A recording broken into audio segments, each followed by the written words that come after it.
Hello, hello, everyone. Thank y'all so much for joining us. Let's see here. All right, welcome everybody to Spotlight for Change.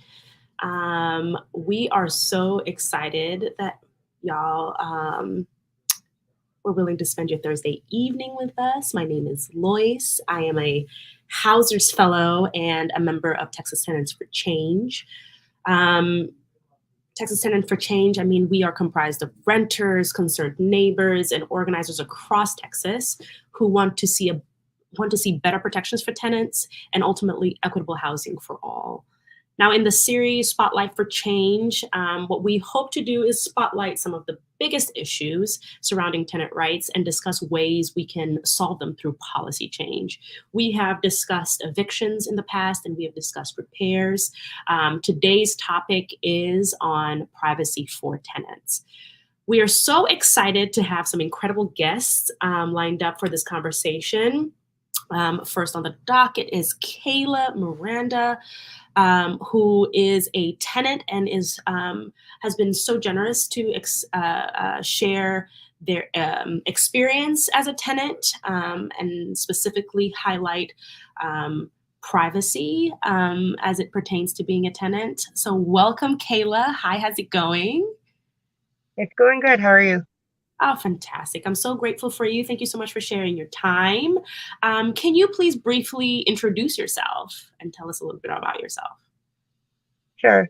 My name's Kayla Miranda. I am a public housing tenant at the Alazan Apache Courts.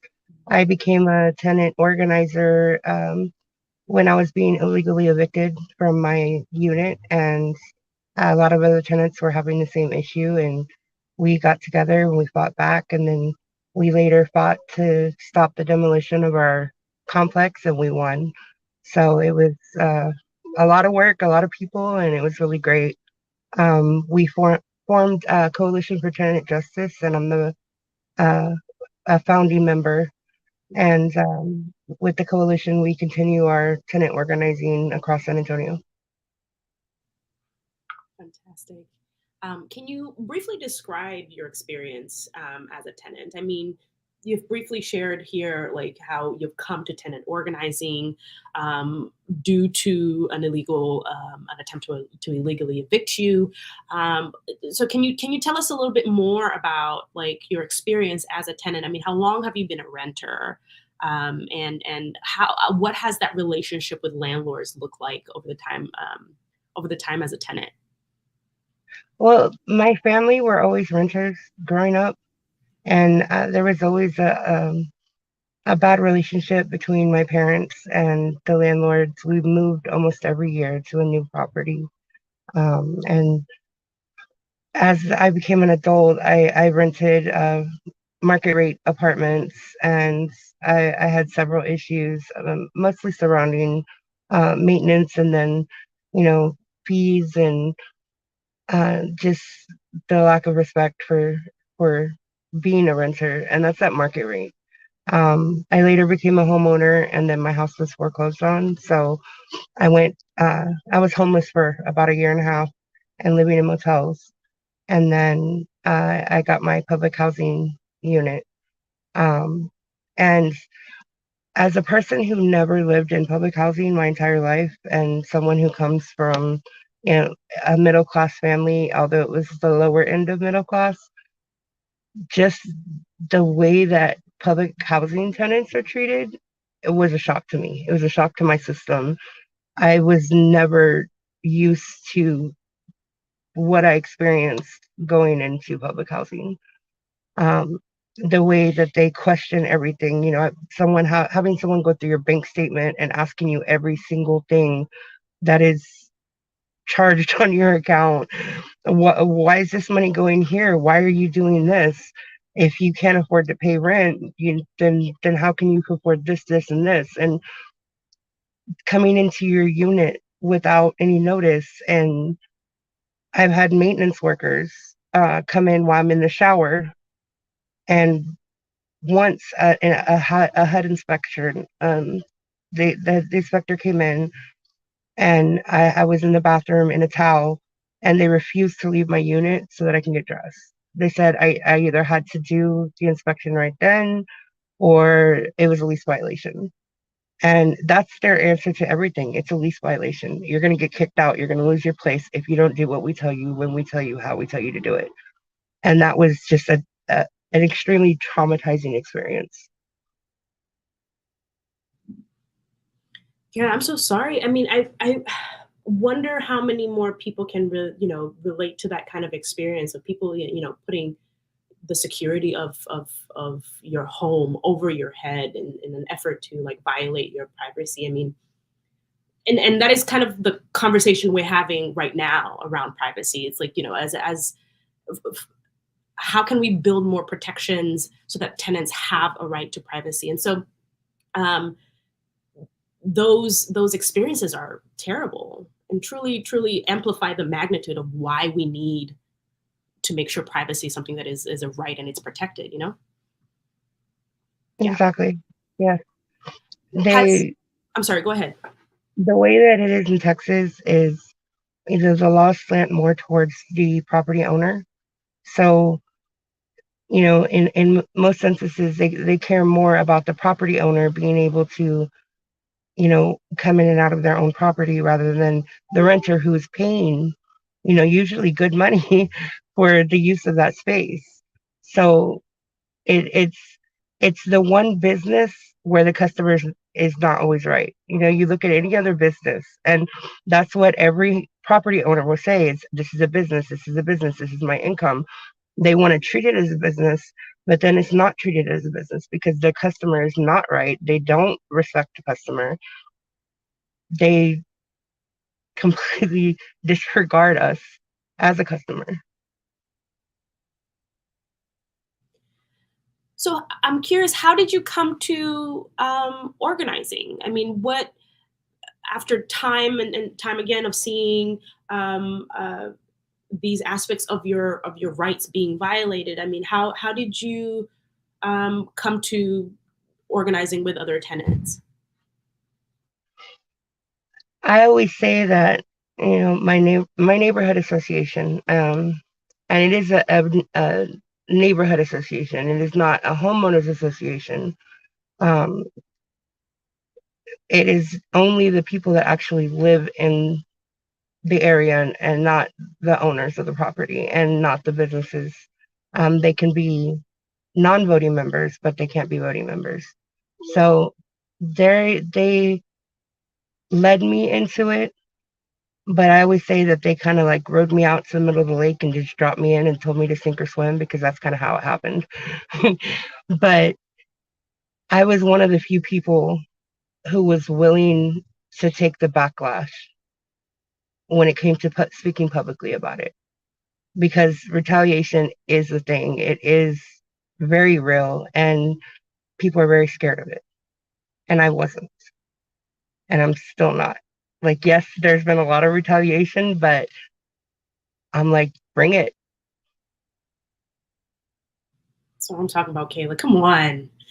Uh, um, that is very powerful. That is very powerful. I'm curious, when you were bringing other tenants into the fold, bringing other, other folks into the conversation around tenant rights.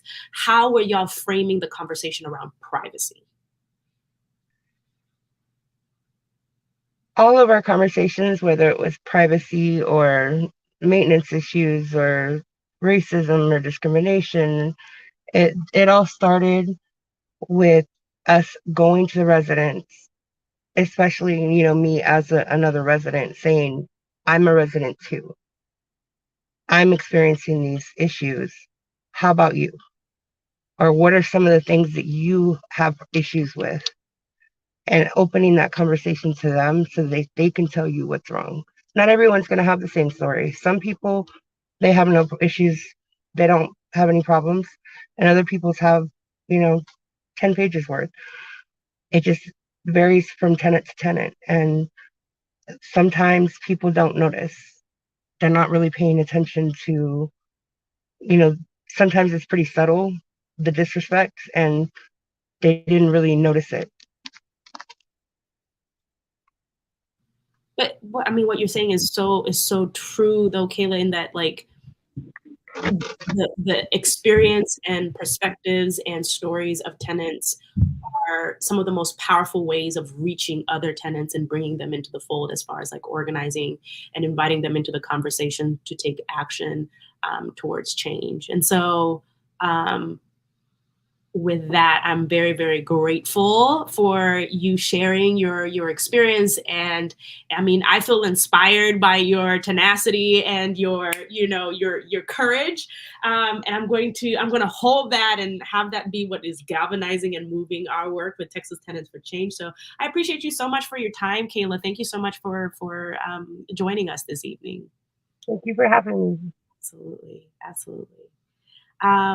I would love to now invite Myra, who is a member of Texas Tenants for Change, and invite her to reflect on the conversation that I just had. Oh, I'm sorry. Myra's actually not able to join me. Is it okay if Jeffrey can join me? Can a member of Texas Tenants for Change? Oh, she's on. Okay, fantastic. Hi, Myra. Uh-oh, bit of tech issues. Oh, we lost her. Oh no. Well, okay, we're going to move right along. I think we'll catch her when we can.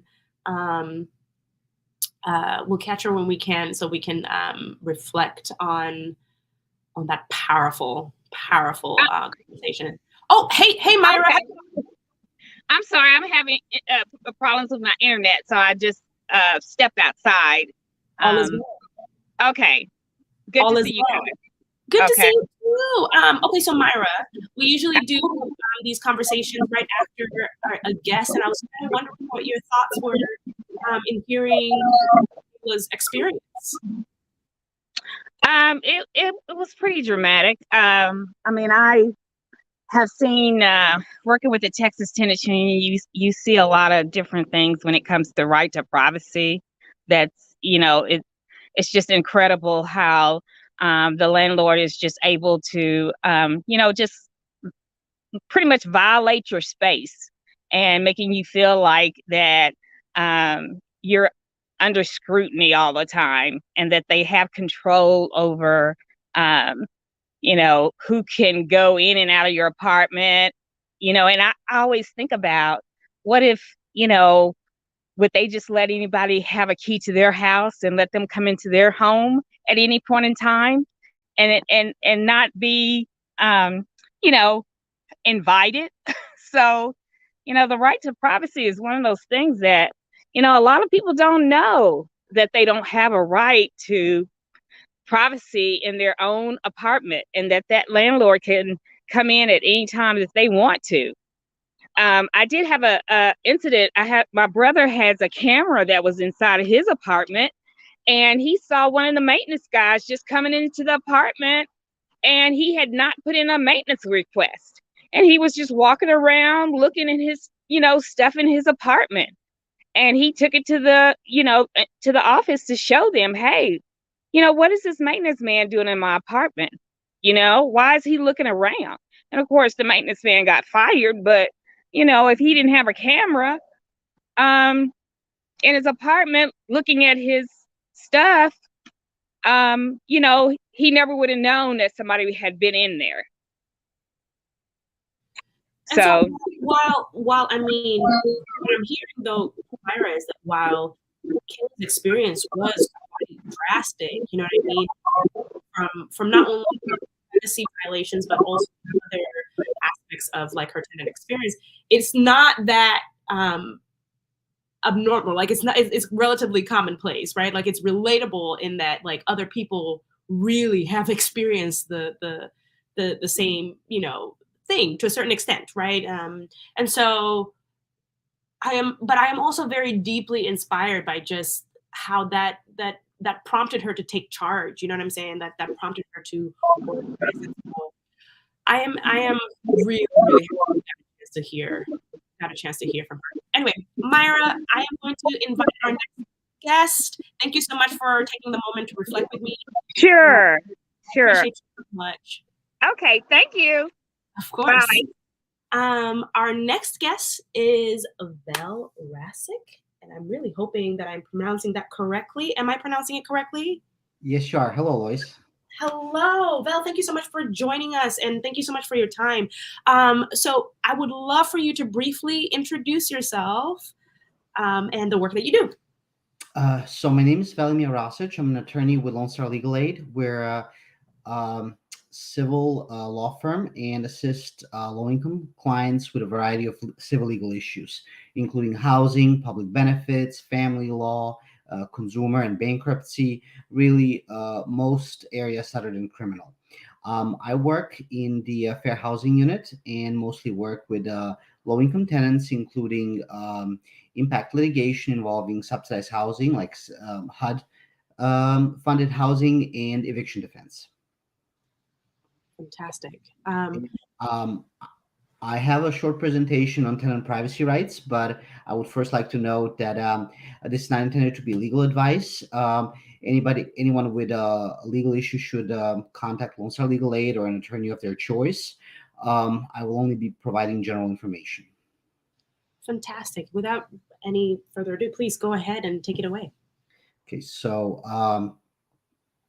I've already introduced Lone Star Legal Aid, and at the end of the presentation, there'll be contact info on how to apply for services if anybody has any specific issue that they would like to speak to an attorney with. Next slide. So we'll be talking about tenants' privacy rights, and I'll explain shortly what they are in Texas. Next slide. So first, there are protections that tenants have. Courts have held in Texas that a landlord cannot just enter your home unless you either allow the entry or the signed lease gives the landlord specific reasons when they can enter. Next slide. So I'll talk about the TAA lease because that's the most commonly used one. And that was written by a law firm representing the landlords. So it's very permissive. It kind of gives a wide range of reasons why a landlord can enter. So the language in the lease says that the landlord can enter during normal working hours by providing the minimum notice, and then for any number of reasons to conduct inspections, make repairs, improvements, any previously agreed services, or really any other reasonable purpose. It also gives the landlord the right to show the premises to prospective purchasers or lessees upon reasonable notice to the tenants. That means that the landlord can even come with prospective buyers of the property, so they can take a look at the units. Now, next slide. The list that the TA lease has is really exhaustive. So here, I won't read through all of these, but you can see that it can really be anything from changing filters to responding to any request that the tenant made to estimating repair or refurbishing costs, changing windows or making any other repairs in the house, and even any kind of appliance reconnection or repair.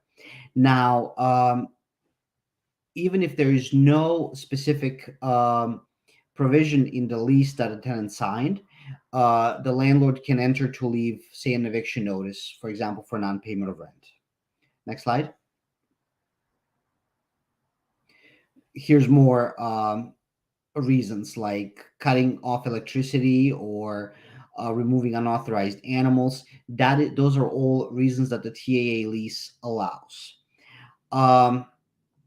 Now, it's important to note that all of these reasons can be found valid, but a landlord cannot simply use them as an excuse to enter unreasonably, especially for other purposes like sexual harassment or stalking. those are separate issues that we would have to address really separately. But there's really the TAA lease is written about as broadly as can be to give the landlord rights to enter for really any legitimate purpose. Next slide. So if the lease does not mention when a landlord can enter, then there's a lot fewer grounds to do so. At that point, the landlord can enter only to make repairs that the tenant requested, to make routine inspections, help with an emergency inside the unit, or to post a notice of eviction. So, because eviction notices can be posted on the inside door of a unit rather than mailed, and that's a little faster than sending it through the mail, a landlord can always do that. Next slide. So, for any tenants who live in HUD subsidized units, there are special rules, and they're a bit more tenant friendly. There, in the HUD model lease, the landlord agrees to only enter during reasonable hours to provide reasonable advance notice. That will be 24 hours ahead of the entry, and to enter only after receiving tenant's consent, except in emergency situations. Urgent situations would be pretty limited, like say there's a fire, there's a electricity short, water leak, things like that. Next slide. And if tenants feel like in HUD housing, if tenants feel that the landlord is being unreasonable, kind of like what we heard with the first speaker, that she was in the shower and they're coming to conduct an inspection, that would not be reasonable. That is not acceptable. In such situations, I would suggest that that the tenants organize, because if they're doing it to one tenant, it's likely a complex wide issue, and tenants in HUD housing do have the right to establish a tenant organization which can address these issues, and the management has to let them operate and negotiate with them. So at that point, there's strength in numbers, and if subsidized housing tenants have that, like what we heard, at that point, I think a tenant organization would be really helpful. They can represent tenants' interests, not just in this respect, but really with everything else that's going on at the property. How to establish one is really beyond the scope of today's discussion, but I would encourage anybody with that issue to contact a tenant organizing organization. Next slide. So this is kind of what we discussed before. The landlord is violating the lease agreement if they are simply using an above listed reason as an excuse for entering. If the filter was changed 2 weeks ago and now they're entering again to under the excuse to replace a filter, and then maybe trying to flirt with the tenant, asking them for a date, really just looking around. All those would be examples of what would not be okay under the lease. There is a basic presumption that a tenant has a right to privacy in the state, that they have the right to be left alone in their home, and that the landlord cannot just enter at all hours for any reason. But that law, like any other, has to be enforced, and the tenant has to speak up. We'll speak about how to do that in the next few slides. Next slide. So, first, tenant has the right to determine who can enter, but should be reasonable in allowing the landlord's entry. So, in subsidized housing, if an inspection is at issue, then the tenant should provide a reasonable time when the landlord can come and do so. If the tenant is at home, landlord has to ask to enter peacefully and at reasonable times. Reasonable times are business hours, say 8 to 5 or 6 p.m. That's reasonable. Tenant that can lock the doors, and Texas law requires that all homes have a keyless bolting device on any exterior door. So the tenant has the right to reasonably not let the landlord in, but should give an alternative time when a visit is acceptable. And there can be all sorts of reasons why a tenant may not wish to have a landlord visiting. There could be somebody with a, say, COVID inside the home, or any contagious disease. That they could be having any kind of health issue. Um, they may just need more time to get dressed, or get the property ready for a visit, things like that. I would only suggest that tenants not be unreasonable in denying entry, because if the landlord can establish that they have a valid purpose, and the tenant just flat out states, no, I will not let you in, not now, not in the future, that could be a violation of the lease. Next slide.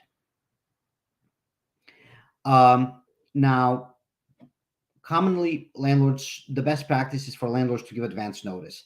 24 hours is reasonable, and if the landlord is not doing that, I would suggest that tenants request that in writing and keep a copy, a dated copy, for their own records. um, the TAA lease, the one that's most commonly used, requires the landlord to leave a note after entering if the tenant is not home at the time of the entry. And the note should state that the landlord visited the property and for what purpose. Now, that notice is not necessary in case of an emergency, but if you have a landlord who's really being persistent, who's being inappropriate, or is just really entering too often, at that point, written notice asking for advance notification would be appropriate. Next slide. So there's various options that a tenant has if the landlord is violating the tenant's privacy rights. Initially, we said the tenants have rights, but they have to be enforced. So if the landlord is entering for other reasons than those stated in the lease, or does not give required notices, the tenant should start by sending a written demand. Keep a copy for yourself. Send it by first class. I would also suggest by certified mail. If you send it by both, the tenant has proof that it was sent. If the landlord does not pick up the certified mail, then it's always good to for it to be sent by first class as well. That way, the tenant has proof that the landlord received it. Because generally, the first thing the landlord will say is, "Oh, we never got any notices. They never told us anything about this. This is the first we hear that they're saying we violated their rights."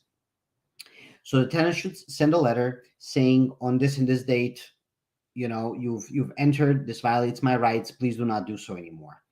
And if the violation is more serious, I would say if anything was stolen from the property, if the landlord is being inappropriate, harassing, stalking, at that point, the tenant has the option to file a suit in court, either sue for damages if theft is at issue, or to ask to be released from the lease. That suit will be filed in the local precinct with a justice of the peace. If the tenant is low income, they can ask that the filing fee be waived. Um, there's some other steps that we can I could address one on one, but just know that this is an option, and especially where the tenant gave notice, written notice ahead of time, it makes for a much stronger case. Next slide. So this is just our contact information. You can apply for services and speak to an attorney by calling our intake line or by applying online. Um, you will go through an application process and then get an appointment to speak to an attorney about your specific issue. That's all I had, unless you have some questions. That's incredible information, Val. Thank you so much for that. It's very, very thorough. I am wondering, I mean, just given the nature of your work, if issues pertaining to privacy are something that you see that are relatively common. I mean, are those kinds of violations ones that come across, ones that you come across in your work relatively often? They're quite common. The stories that we heard from the tenants at the beginning of the event is really something I hear quite regularly, and unfortunately, landlords tend to treat tenants sometimes not like customers, but really like chattel.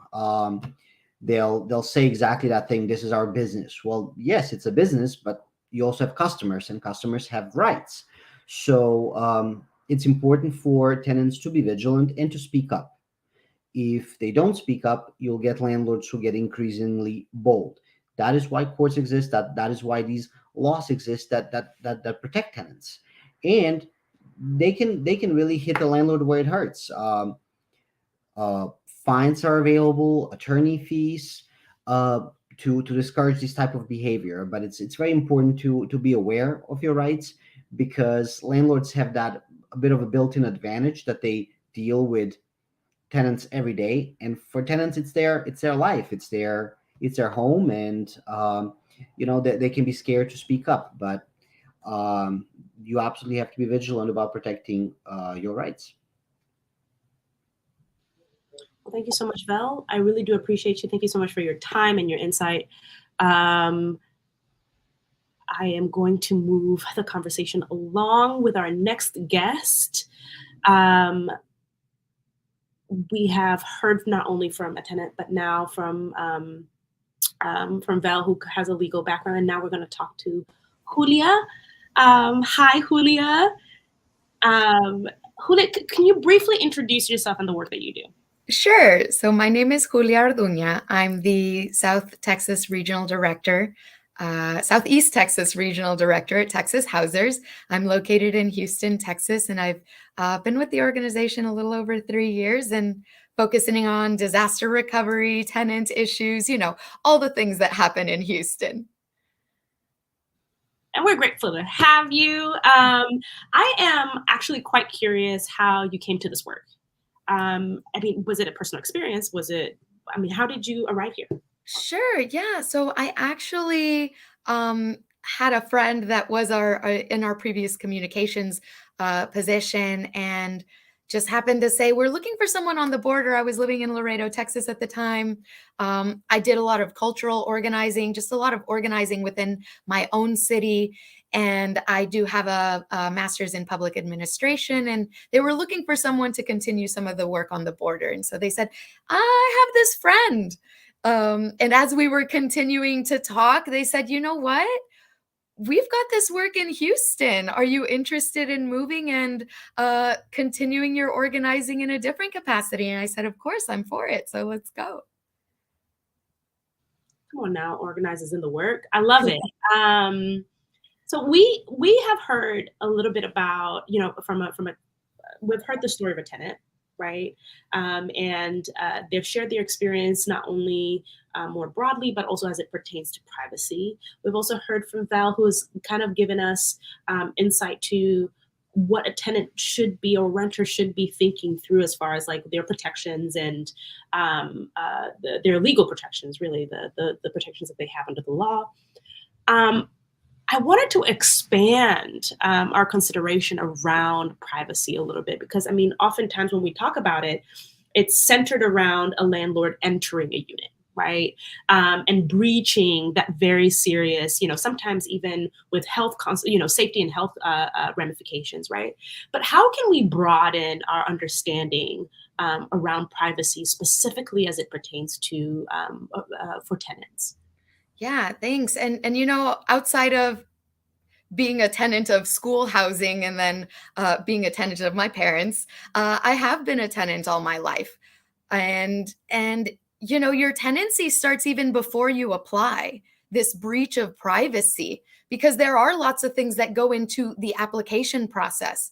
I can even share that my first apartment, they asked me to go get my own police background report. I had to go to the police department. I had to pay my own fee so I could get my background, which was clear. But that was something that was already part of that privacy. They're allowed to know our background. They're allowed to ask for our income to make sure that this is a tenant that they want to have as their business, and make sure that they can keep up with those payments. They ask for bank statements. And like Kayla was saying, like having someone ask you about line items in your bank statement of why you made those purchases has nothing to do with your residence, has nothing to do with your occupancy. So why are those things allowed to happen? I think that is the privacy to data, like the privacy to. I mean, I was reading somewhere that there are even like Facebook groups that landlords have that folks can either blacklist individuals and post like their own, tenant information. But that the notion of privacy being something that like by virtue of being a renter or a per person, and more generally speaking, right, that we do not have a right to that is wild. I'm curious, outside of the very real protections that can be created on a policy level, in different municipalities, from our own organizing, how can we shift our cultural and societal understanding of privacy as a right that poor people especially are entitled to? Yeah, I think that just privacy as a right, period, and not looking at poor people as poor people, but looking at them as people. And while this didn't have to do with a tenant application, it is an application that was provided by the city government.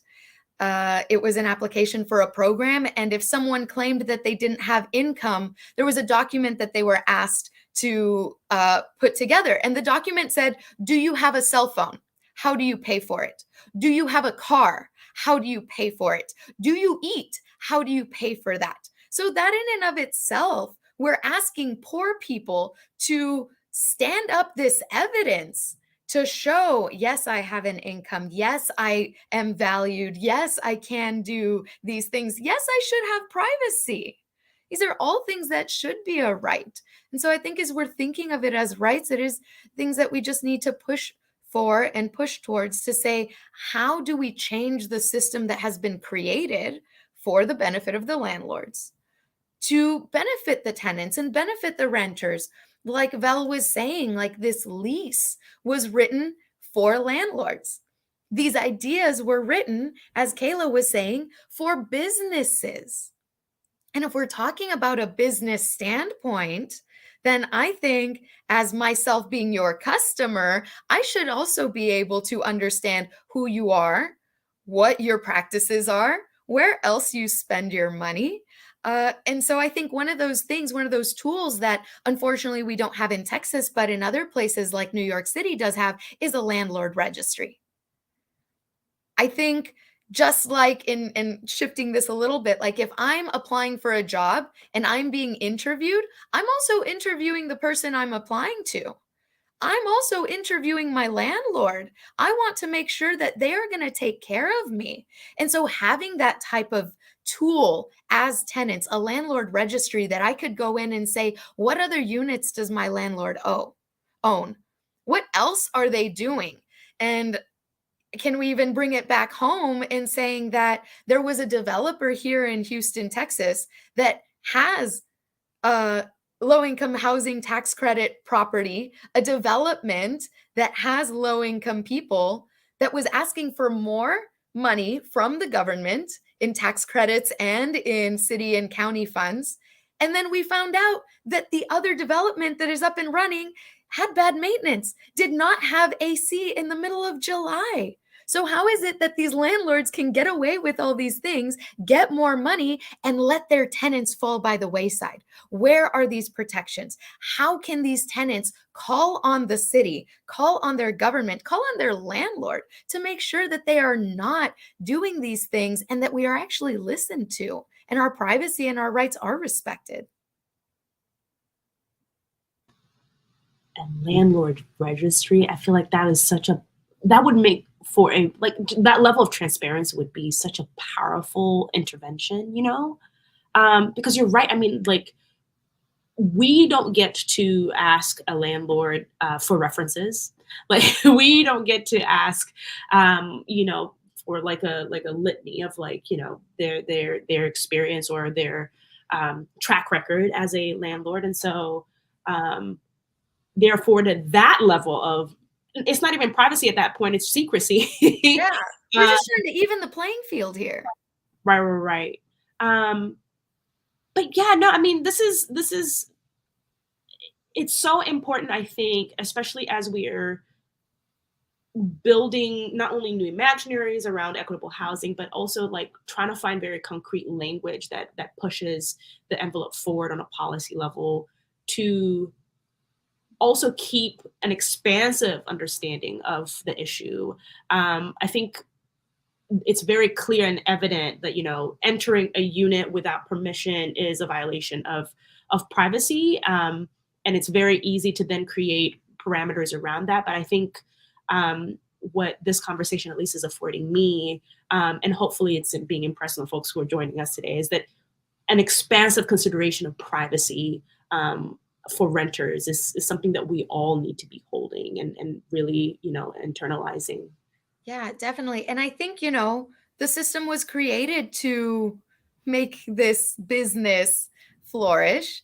And there are things within the system that we can probably use. And so the Consumer Financial Protections Bureau has oversight of the Fair Credit Reporting Act and how all of this information is kind of manipulated and used. We know that there's a tenant report through LexisNexis that has been created. These systems were created. So why can't we create systems for tenants? Or how do we change these systems so, like I said, even that playing field, and allow these protections to happen, allow this secrecy to be unveiled?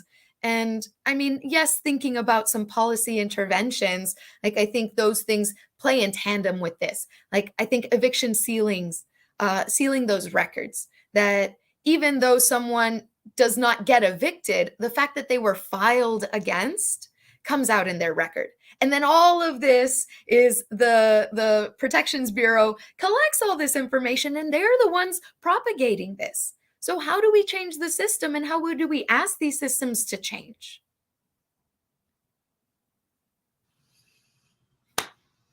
Julia, thank you so much. I'm so grateful for you.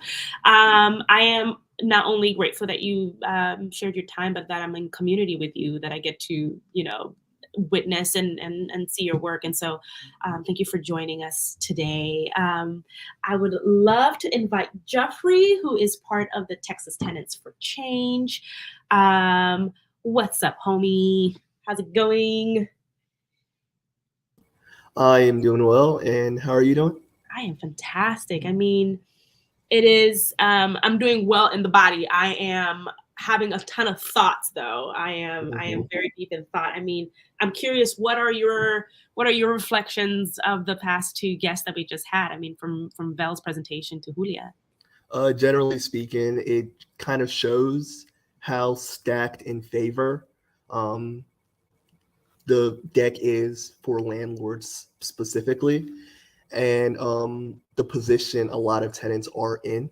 Not just privacy as it pertains to, you know, actually renting out the apartment, i.e. filling out the forms, telling them all about your income and how you know, pay for day-to-day things like phone, food, transportation, but also lack of privacy when you actually get in the unit and people entering your unit over and over. I had some questions around like notice, whether they have to give you notice or it's just an attempt for a notice, but they will enter your apartment with the lenient restrictions that the TEA lease gives them. And then finally, after you've been evicted, you don't have any type of privacy as it pertains to like eviction notices. And that thing can haunt you for years and years after the incident itself. So it just kind of made crystal clear the wide-reaching ramifications of, you know, a lack of privacy for tenants in Texas. It's always very it's always very difficult to be reminded that the system is in fact like very much in favor of landlords, right? Like almost at every, because we've had 3 conversations now about, we've highlighted and spotlighted like 3 conversations, 3 different aspects of like tenant rights, where we've talked about evictions, we've talked about repairs, and now discussing privacy. Each one has really just amplified the ways in which landlords are really put above the needs and rights of tenants, you know, in all aspects of the system, you know? Yes, it's really amplified that situation, and it kind of falls, unfortunately, along, wealth lines. So, for example, the previous speaker, Julia, was talking about how we can have like a landlord registry to show how effective landlords are landlording. Are you keeping up with your maintenance? Are your tenants happy? This, that, and the third. And part of me believes, yeah, that's a great policy solution because it can act as a tool for organizing. A lot of tenants come together to see a trend, get together, start making demands of their landlord. But like on the back of my mind, I was thinking, if people don't have enough money to be able to make decisions or say, hey, I don't really want to go with this bad tenant or this bad landlord, if people don't have the money to do that, a landlord registry can only go so far. And that's why it kind of shows why government intervention is needed a lot for situations like this. Tenants can come together and organize and can push and push and push for the landlord to be more equitable to them, to respect their privacy rights. And tenants have made multiple wins that way. Not even trying to discount that at all, but government intervention is going to be necessary because of the inherent power balance or the inherent power imbalance between landlords and tenants. They see this as business. This is people's livelihoods we're talking about. So that's kind of another thought that was just made crystal clear from listening to, testimonies from people who are tenants, as well as people who have legal background and organizing background in the space. Fantastic. Yeah, no, I mean, so many prompts from this conversation today. I want to tie it back to the other efforts that we have currently in play with Texas Tenants for Change. We have a petition, and these conversations have actually been in conversation with the petition. We are advocating for policy change on the state level, specifically around evictions, repairs, and privacy. And we would love to invite everybody who is watching today to go sign the petition so that we can amplify the voices and opinions of folks here in Texas, and get some change right now during this legislative season, and push some equitable change and equitable housing for all Texans.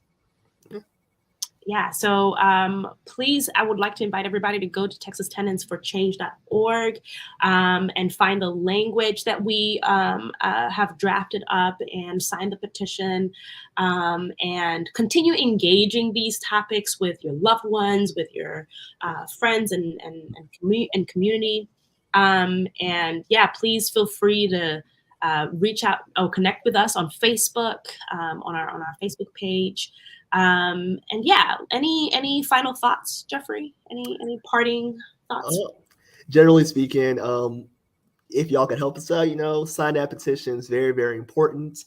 Pushing for, changes on a municipal scale is good, but as we see, the state can overturn a lot of that. So, pushing for statewide change is the most important. So, help us out. Also, stay engaged with this topic. Housing is important and central to everybody's lives. So stay connected. Talk with your friends. Talk with your family. And it's been an honor to share this space with y'all. Solid stuff.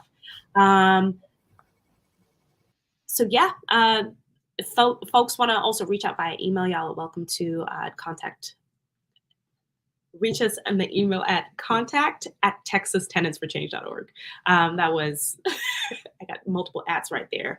I want to put out a final thank you to our guests and Texas Tenant for Change members who joined for this conversation. So shout out to you, Kayla, Vel, Julia, Myra, and Jeffrey. Thank you so much. Special shout out to Michael as well, who's been helping in the back end. I really do appreciate you for making this seamless. And yeah, let's keep the fight going, and we'll see y'all out there.